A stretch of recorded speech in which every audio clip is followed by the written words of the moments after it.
coming up.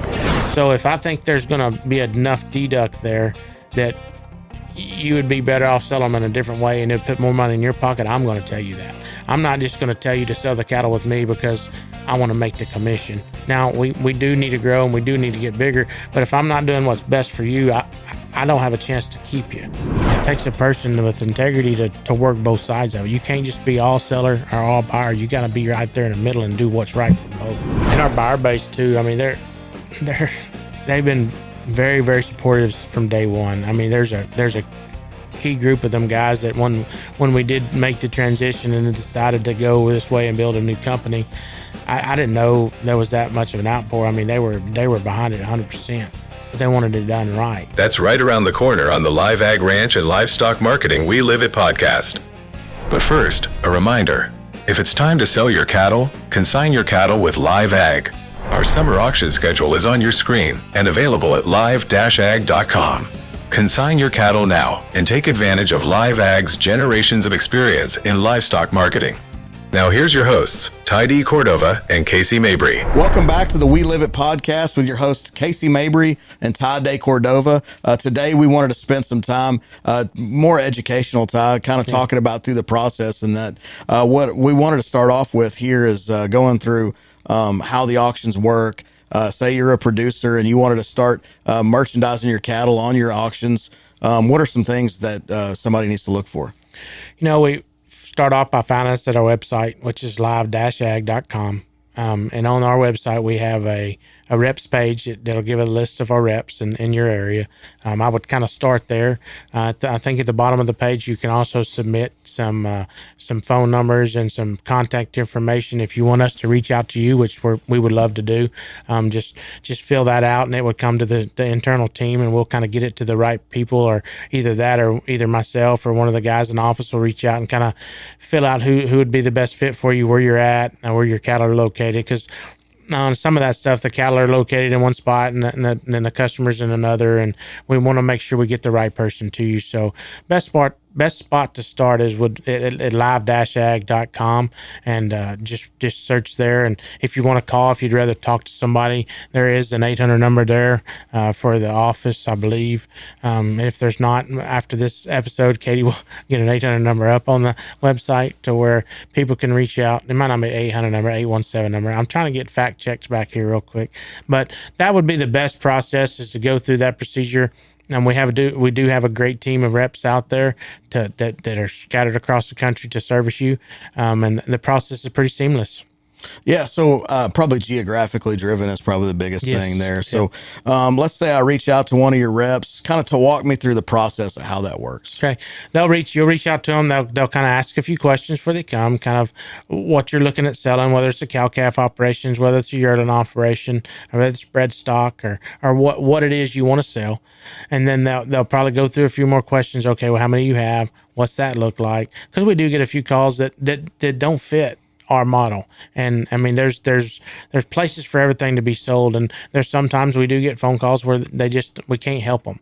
And the last thing we want to do is waste their time. So what we do on those people is tell them, okay, this is what you'll need to do to come and sell through us. Once you get there, we'd love to help you. Or if you'd like help getting there, we can give you some suggestions. And our job as a rep is to make whoever we talk to profitable, make their organization or their outfit, make it to get the most value of whatever they're offering. So that's the first job of a rep, is to visualize and assess what they have and what is the next plan of action, and to ask them how they've been doing it. What have you been doing? And also we get into some of that too. And I'm as honest as I can be with those people when I do go through those steps. If they're doing something and I don't think I can elevate them to another level, I tell them, look, guys, what you're doing is working. Unless you just want to change, I can't benefit you no more. I'd love to sell your cattle for you. I'd love to help you. But unless you just want to change, what you're doing right now is perfect. It fits your outfit. It fits your program. But then we can get into some other things about, okay, once we do go to selling their cattle, then we can advise them on if it's a cow-calf operation. Okay, well, they'll ask us typically, okay, what can we do to make it better? we can concentrate on genetics, through our purebred operation. We can concentrate on programs. We can concentrate on third-party verifications, whether it's through IMI Global or Earth Claims, and then our mineral program like through VitaFirm, and some of that stuff where we can add value through different programs that we can do. Genetics is a big one. I mean, getting the right genetics in your herd and breeding your cows to the right type of bulls to make the right type of cross or the right type of purebred, however you want to do it, and where you're located and what region of the country you're located in, that makes a big difference on how your cattle sell and what they bring. And breeding seasons. I mean, the times when the cattle come out, the times when they come off, how big they are when you're going to sell them, what program fit, what slot they fit, and when their end game is, and all that matters. And that's something the rep is knowledgeable of and can go out and be with the customer and inform them. Moving livestock isn't just about getting animals from point A to point B. It's about doing it with the care and precision that keeps your investment safe and sound. Since 1987, Agar Transportation has been the name that ranchers across the country trust with their herds. Their experienced drivers understand that your livestock is your livelihood, and they trust each load like it's their own. I've personally used Agar to move my own livestock, and I can tell you, nobody takes better care of your animals on the road. Whether you're moving herd bulls or a full truckload of calves, give Agar Transportation a call today. That's 208-452-5011, or visit agartransportation.com for a quick quote. Agar Transportation, moving your cattle with care since 1987. Yeah, I think about all the different things that are in the industry and all the value propositions that are out there. You got breed character, you got, all the different program types. You talk about NHTC, so the non-hormone cattle, all naturals, all that stuff. I mean, you guys do a pretty good job, or a really good job of Alex explaining that and also bringing those producers in there. So explain to me, so there's probably some customers out there that are probably listening to this. And so what is the ideal? And I imagine there's lots of variation in ideal. What's the minimum size? What's the ideal scenario for somebody that's interested in putting cattle on a video? We sell load lots. I mean, so what I look at it is, and then we sell split loads to make load lots too. The way I look at that is, are you willing to give up? If you're going to just sell 40,000 pounds of cattle, are you willing to give up that so much of a freight adjustment, or adjust the freight to 48,000 and see what that looked like, and how that dollar evaluates back into your bottom line. So if I think there's going to be enough deduct there that you would be better off selling them in a different way and it'd put more money in your pocket, I'm going to tell you that. I'm not just going to tell you to sell the cattle with me because I want to make the commission. Now, we do need to grow and we do need to get bigger, but if I'm not doing what's best for you, I don't have a chance to keep you. So if I can give you the right kind of advice to make your bottom dollar bigger, one day when you do have 45 or 48,000 pounds of cattle, you're going to remember that and you're going to come back to me and we're going to talk again, and then we're going to sell them. And then we can make your bottom dollar even more. So that's kind of how I look at it. We try to stick with load lots of cattle, but we do sell short loads, and we commingle some cattle with some neighbors and stuff like that. That's another thing that a rep can get in a little area and do a little commingle deal with several other smaller ranchers in that area. So yeah, and kind of at least put them on the same sale to where it kind of gets there. Yeah. So sell them lot by lot and say, hey guys, you've tied these two together. We'll put them on a truck together. Yeah. Yeah. So the thing that I've probably heard a lot of when I've worked with, smaller producers out there or even bigger producers is, and they've traditionally gone to, one marketing style, whether they're calling and selling the cattle private treaty or they're putting the cattle through an auction barn down the road. What are some advantages to those guys by using something like Live Ag? Well, way I focus on it is stress. A lot of the stress is less if you're just selling them straight off the ranch. So versus a sell barn, you got a lot less handling with them. And versus a private treaty transaction, well, you get 2 or 3 guys bidding on those cattle in those private treaty deals where we can have anywhere from 15 to 20 at one time looking at your cattle. So we're broadening your buyer base too on the guys that are doing the private treaty deal. The guys that are going to sell barn, we do shrink the cattle on the ground or shrink the cattle on the truck. There is a little shrink involved in it, but time after time you can check those shrinks and you go to the sell barn and that shrink will be quite a bit better just coming right off the ranch. And in the end game where they get to, I have certain customers, certain buyer base that, that they're at the point now that they want nothing but off the ranch because the health's better. it just helps all the way through because their health program stays better. They can afford to give a little bit more up front because they don't have to put near as much in onto them on the backside. I got one customer that won't even buy one out of a sale barn. And that coming from a previous sale barn owner. I mean, we own barn, we sold on video, we've done it all, and there's a spot for all of it. Yeah. So. Looking to earn a premium for doing things right? At Earth Claims, we provide private, third-party verification services trusted by ranchers and preferred by retailers. We offer the original animal welfare program, Global Animal Partnership, also known as GAP. And now we've added NHTC and Verified Natural to provide the best third-party bundle in the business today. Plus, Earth Claims offers grass-fed and organic programs to propel your access into the top markets and best prices. Our team has over 200 years of combined experience in animal husbandry, and we understand the ins and outs of your operation because we've lived it too. Call us today at 816-652-2004 or visit earthclaims.com to enroll your cattle and start earning more. Earth Claims, rancher trusted, retailer preferred.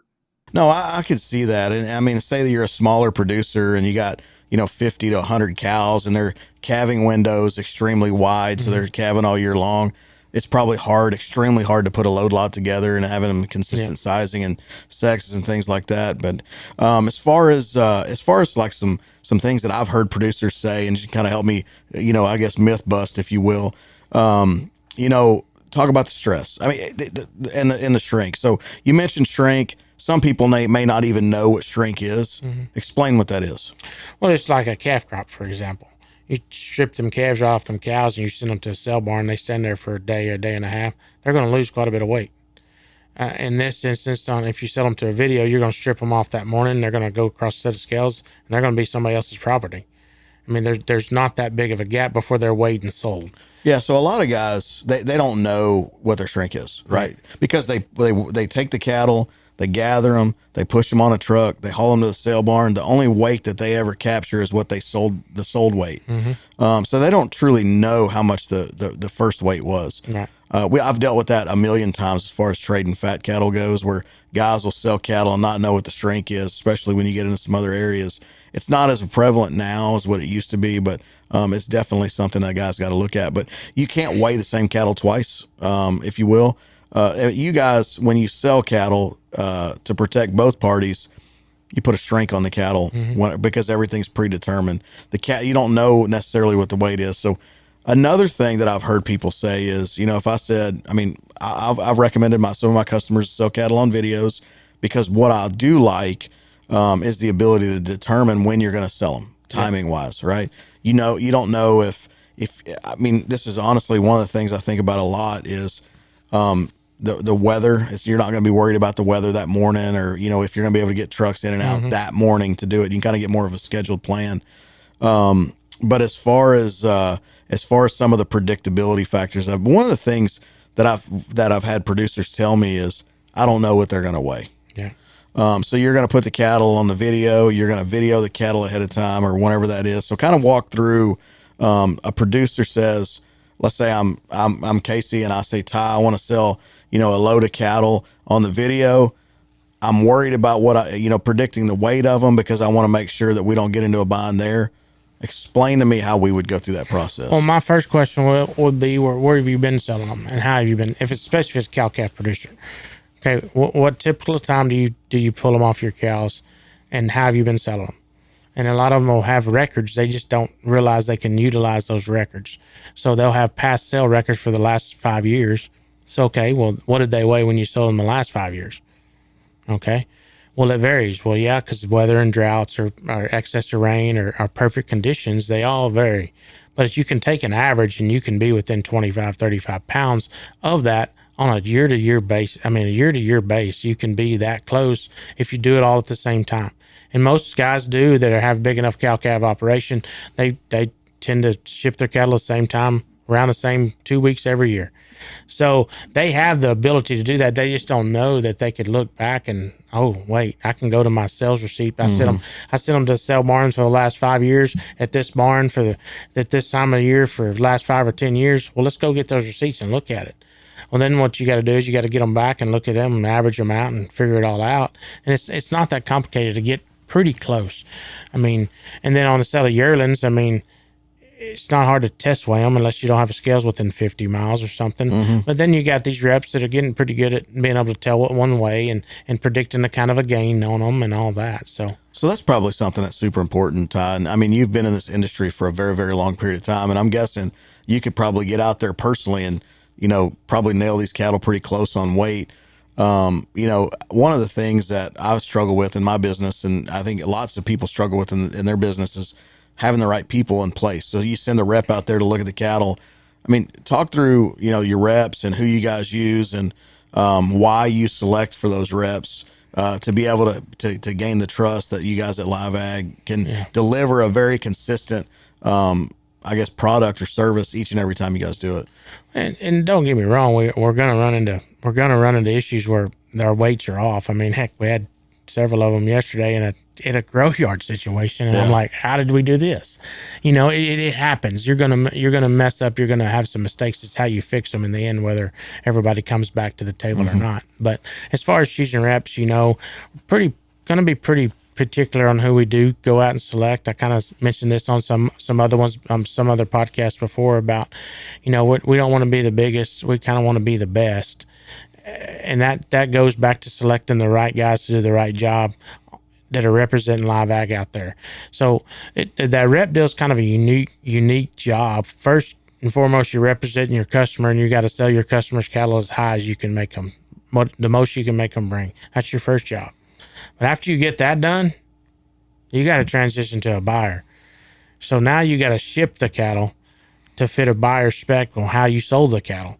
So you got to there's a fine line you walk between seller and buyer there that it takes a person with integrity to work both sides of it. You can't just be all seller or all buyer. You got to be right there in the middle and do what's right for both. Oh, I bet that's it. I mean, it seems like it's probably a tough job. It's really not, because honestly, you're probably bringing together, making sure for the producer, he doesn't want to get a phone call back. He wants a 5-star review. He wants to people to keep coming back to buy his cattle. Yes, absolutely. Majority of them. Yeah.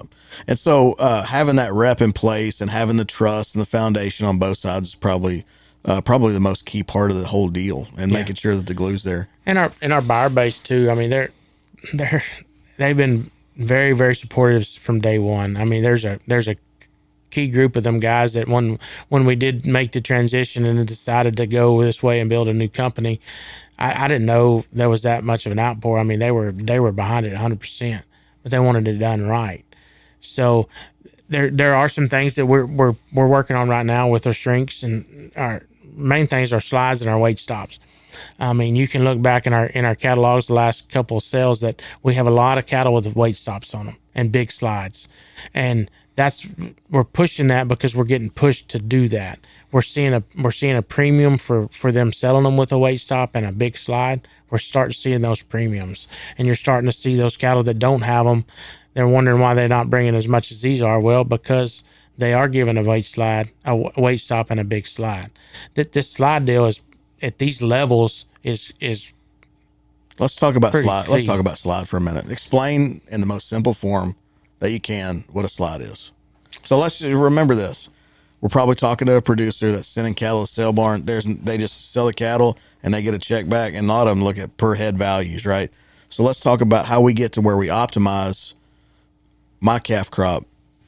Explain to me what the slides are, how they work, and why they're important. Well, there's several of them, and there's a regular conventional slide, which is an up slide.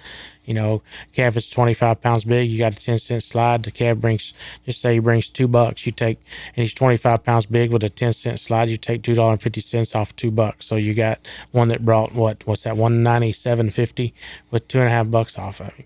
So that's how the conventional up slide works. It's better if we write it down. You can explain it a lot better so people can see the math, but that's just the gist of it. So it's adjusting weight based off the value, because heavier cattle should bring less per hundredweight. Mm-hmm.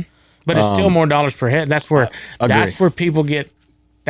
producers sometimes get hung up when you go to deducting that money off that per hundredweight. They're like, well, he's not really bringing less. He's really bringing more dollars per head.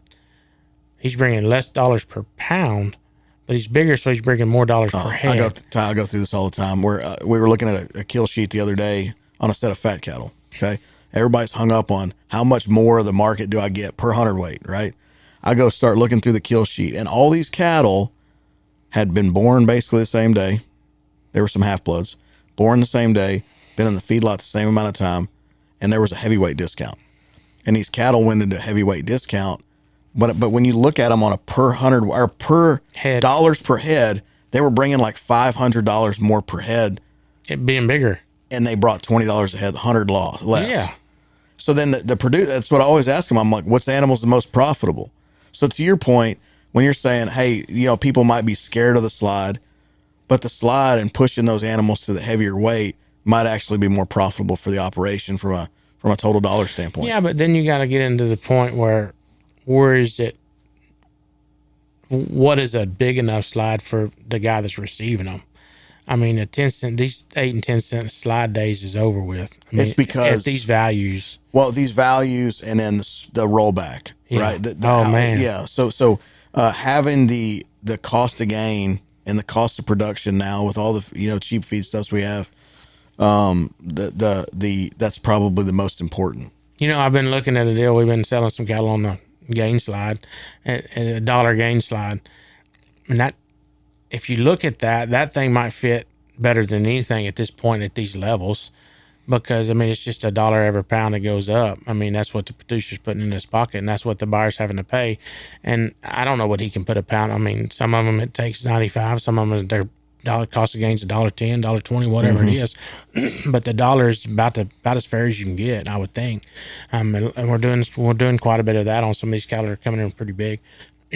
Yeah, we've never seen it's extremely unprecedented to see the spread between market value of cattle, whether you're talking about feeder cattle or fat cattle, and then the cost to produce a pound, the cost to produce a pound of gain. I was thinking about the other day, even if a fat steer is extremely inefficient, for every day that he's standing in there, he's gaining 2.5, 3 pounds a day. You'd like to see him gain 3.5, 4 pounds a day, but they probably start to tamper some of their growth. Yeah. But I think that's one of the biggest reasons we've seen, lots of changes. But for every day that the animal's standing there, that spread, if they're gaining 3 pounds a day, the spread between the market price and the cost of gain is probably, at the worst case scenario, $1.50. Yeah. Or $1. And so you got $1 at 3 pounds. Every day is $3 a day for every day that they stay in there. So it's definitely going to drive things. And behaviorally, we're going to do things different. But then from your standpoint on the slides, it definitely makes a big important. And I was talking to some of these buyers the other day, and they were giving me a hard time about slides. And I've been hesitant to bring this up on one of these deals because of the calls I'm probably going to get. But at this point in time, I don't.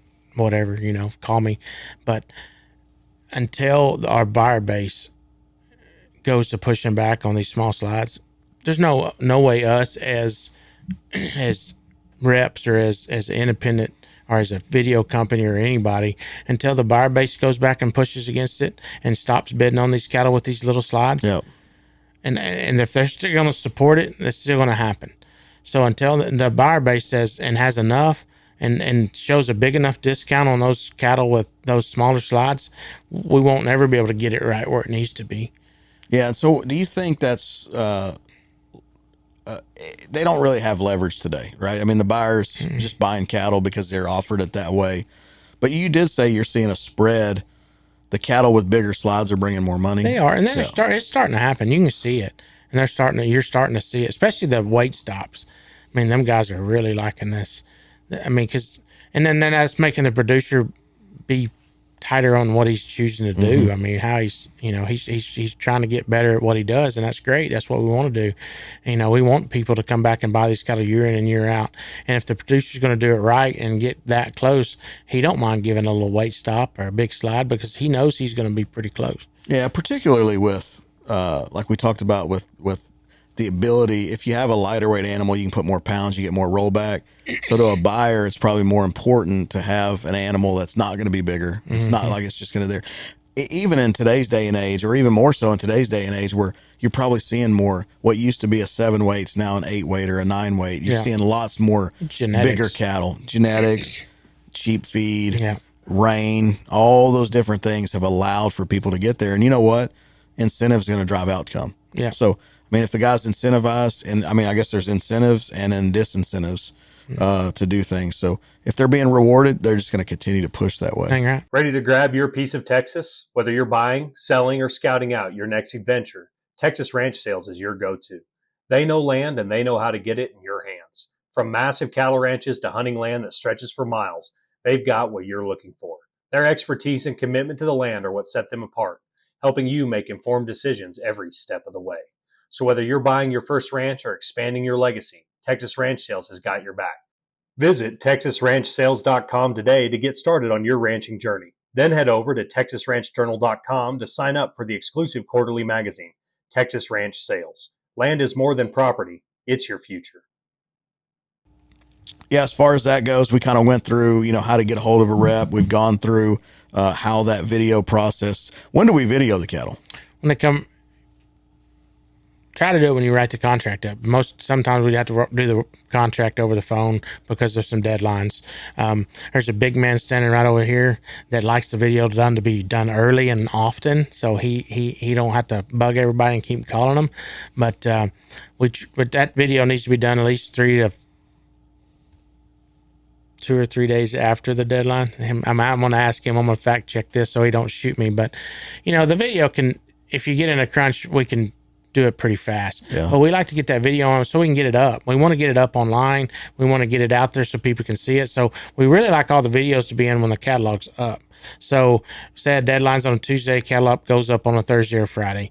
So if you can have that video in 2 or 3 days after the deadline of the catalog, then the online catalog, that would be best. So then the buyers can get on there, search through there, and look at the cattle they want to buy. Yeah, so they get to see that ahead of time and kind of plan through that. So that's another. There's probably another advantage to that. It's not like we're just walking across the catwalk, looking at cattle that showed up that day. Somebody can kind of get in there and get a predetermined plan on what they want to do as far as from a buyer standpoint. What other stuff you want to talk about as far as that process goes? Not just, the filming deal is a big deal. How you make them look and how you film them and what's the word I'm looking for?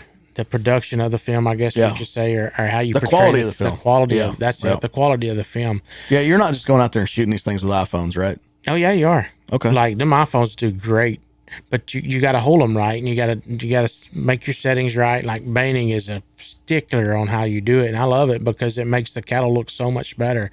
Turn that phone sideways and just record away, but the separation in the top and the bottom and how the cattle string out and where the sun's at. And you think about that. We watch our daughters take pictures, and it seems like I always get on my wife because she'll take a picture of me like pointing the camera down and my legs look like they're real short. And I'm like, I'm already short anyway. Come on, man. It's all perception, right? So oh yeah, imagine making those cattle look as good as they probably can. Yeah, and people call sometimes, and you'll film some cattle or send some cattle out there that are just kind of cattle. Well, they'll call you about them. You're like, I don't know. You might want to. I don't know if them will fit you. What do you mean you don't know if they will fit me? Well, he said, I watched the video. The video's great. I said, yeah, the video's great because they did a really good job of filming them. Yeah. So that is one thing that will change the factor of things is how good those cattle look on the film. So that's why it's important to make sure you're getting a hold of the rep to know. So then a guy, he gets what you don't want him to get. You don't want him to get catfished. Yeah, exactly. Yeah. Yeah. So, well, awesome. Anything else? Oh, I don't know. Maybe the future markets. I guess one reason to use the video sell is so you can capture those. When the market's up, market's good, either a video sell or LAX or our listing site. When this market's hot, let's contract cattle out. Let's get some cattle sold for fall. The way this market is right now, it's unprecedented. Even though we've had a couple of down days here, but it's still higher than any of us have ever seen it. So why not forward contract some of them cattle? And that's the ability that selling cattle on video or forward contracting cattle. That's the ability that we like and we'll give. So yeah, so that's a good point, and we got what to touch on there. So I've got some clients out there that are running cattle on grass, and they traditionally would buy the cattle wherever they buy them from. They kick them out on grass, and then they're going to run them cattle as long as they can. So let's say Labor Day, right? If we're in the north, they're going to run them cattle out there on Labor Day, and then they traditionally just haul them straight into the sale barn during that time period. One thing that I've really tried to encourage guys of is there's a couple different ways, and we'll go through this in the next episode, to manage risk on those cattle. One of them's physically selling the animal. One of them's using the product like LRP to protect it. And then one of them is just using the futures market. Yeah. Well, so in today's world, the LRP is 13 weeks away. So we can't even get to Labor Day right now. You get to futures market's so volatile to where you're going to have all this margin exposure. And then the other one's forward contracting the cattle in the physical way. So I try to encourage our guys to go, you know what? Let's get the cattle out there and get them sold. Well, some of them guys that do that, what you're talking about, and they're not sure about the rain or whatever. My suggestion to them, and what I tell them guys, okay, let's don't sell all of them. Let's go in there and let's sell 75% of them. Mm-hmm. That way, if you do have to come early, you can come early with some of them, and you can stretch it out. If you want to come late, you can come late, or sell 50% of them. Cover something. Let's cover some of your risk some point, somewhere or another. Because you can, if you'll just sell part of them, you can manage that a lot better than just having. Well, you're never all wrong. No, you're not. So, and that's our biggest fear, right? Exactly. So, what's it hurt to capture some of this good market? Because that'll make money right now. It's unbelievable. So. That's what I suggest. And if they're nervous about being able to keep them long enough, or not, let's don't sell all of them. Let's sell part of them. Yeah, I was driving in here a little bit ago, and I was talking to one of my clients, and we were talking about selling cattle early, like fat cattle, right? And so they're getting bid on the cattle. They weigh, what weigh 1,300 now. What used to be big is now small, right? Mm-hmm. It's amazing how perception changes. But he made this most simple comment, and the most simple comment. And this is a 65-year-old man that says, "My dad always told me you won't ever go broke taking a profit." Right. And right now in our world, we have the luxury that these cattle are extremely profitable. Use all the tools that you have available to you. To some people, futures markets work. Some people, LRP works. And some people, physical selling the market works. Again, I've tried to encourage a lot of my guys. Hey, they're like, what do I do? Selling them, just hauling them straight into town right now, you're giving up weight. Yeah. The network to trade the cattle out front is you don't necessarily have lots of bids on them, but you guys offer the luxury of putting the cattle out there and picking your future delivery date. Yeah. What's the furthest you sold cattle out? Sold some cattle in January. We got some cattle traded in January. So you're selling them now. Delivering them January. So 6 months away from now. Mm-hmm. Yep. So, all right, good. As far as I feel like we covered quite a bit here today. If you guys have any questions, there should be a QR code on the screen. You can submit any of the questions that you like, and Ty and I will respond to you. Probably more so Ty in this topic. If you got any market stuff, definitely Ty will probably answer that one better than I could. I don't know about that.